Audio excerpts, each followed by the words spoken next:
अच्छा पिलामाने आज आमे शिखिबा जे कठिन पदार्थ रे ताप किपरि संचरण हुए बुझिपारछ। कठिन पदार्थ रे ताप किपरि संचरण हुए हमर कठिन तरल गैसीय कोन तीनटा पदार्थ अछि एनो आज शिखिबा कठिन पदार्थ रे ताप किपरि संचरण हुए। अच्छा प्रणति पहिलो कठिन पदार्थ रे ताप संचरण होबा पई हमर कोन कोन उपकरण दरकार दुई खंड काठ गोटी भास्केल किछि पिन मोमबत्ती और गैसील आवश्यक। देखि पारथबे दुई खंड काठ अछि गोटे स्केल अछि गोटे मोमबत्ती अछि गोटे गैसील अछि याकु नै कि आमे ताप संचरण कठिन माध्यम रे ताप संचरण को शिखिबा। अच्छा आमे जो ताप संचरण कठिन माध्यम रे ताप संचरण जतेबेले करबा करूजी से परीक्षा करबा ए परीक्षा आमे किपरि करबा कहलो अनुश्री।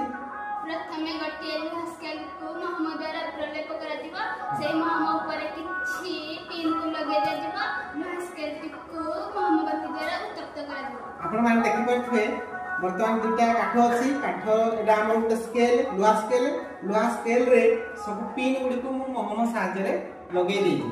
वर्तमान कोन करबा याकू गोटे मोमबत्ती साहाय्य रे आमे ताकू उत्तप्त करबा देखिबा कोन होछि। अच्छा मधुस्मिता हम देखुथबो ए जे आमे परीक्षा करूथि ए परीक्षा रो आमे कोन जानले लोहा स्केल रे मोहम देई पिन कंटा रखिबा द्वारा से ताप पाइबा द्वारा से तळक खसी पड़छि। हां तमे देखि परथबो एबे प्रथम पिन कंटा खसी पड़िछि अर्थात हमर ताप प्रथम पिन कंटा पर्यंत आसीछि।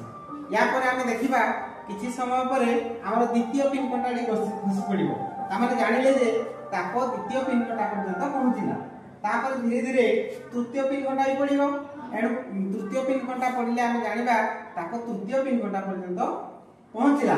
एई परीक्षा रो एनु आमे जानि पारले जे ताप परिवहन माध्यम रे परिवहन प्रक्रिया रे कठिन वस्तु रे ताप संचरण हुए एतो आमे जानि पारले। तमे देखो धीरे धीरे हमर गोटिए पिन कंटा पड़ी जाईकी वर्तमान ए पिन कंटा पड़ी जी तापर देखिबा द्वितीय पिन कंटा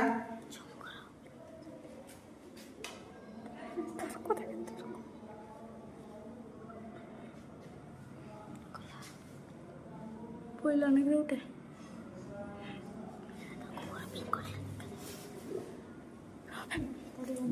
पिला माने जेतेबेले परीक्षा करा जाय ताप ठारू टिके दूरे ही रहिबा हमें ताप प्रति सतर्कता अवलंबन करबा दूरे ही रहिबा एनु देखिबा तमे देखो धीरे धीरे वर्तमान द्वितीय पिन कंटाटी पड़िया पे जाउछि। हां द्वितीय पिन कंटा पड़ी गला तापरे एइद्रो हम कोन जानले ताप परिवहन प्रक्रिया रे कठिन माध्यम रे गोटे स्थान रो आ गोटे स्थान को स्थानांतरित